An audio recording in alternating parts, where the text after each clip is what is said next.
এই মাঠ থেকে জাতীয় পর্যায়ে খেলোয়াড় আমরা পাবো যারা আমাদের ব্রাহ্মণবাড়িয়ার নাম উজ্জ্বল করবে। সালাদিনকে ধন্যবাদ জানাচ্ছি এত একটা সুন্দর ইনডোর ব্যাডমিন্টন স্থান করার জন্য মোকাবেলা করছি।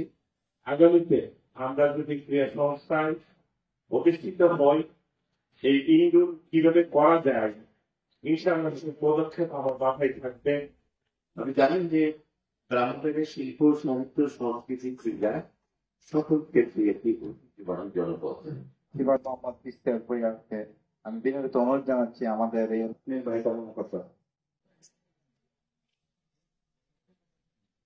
আর পরিশেষে আমি তোমাদের উদ্দেশ্যে বলবো যে তোমরা পড়াশোনা খুব ভালোভাবে করবা, এর পাশাপাশি কেউ যদি আসলে খেলাটাকে সিরিয়াসলি নিতে চাও তাহলে সেই ডেডিকেশনটা নিয়ে আসতে হবে যে আমি সিরিয়াসলি খেলাটা খেলবো।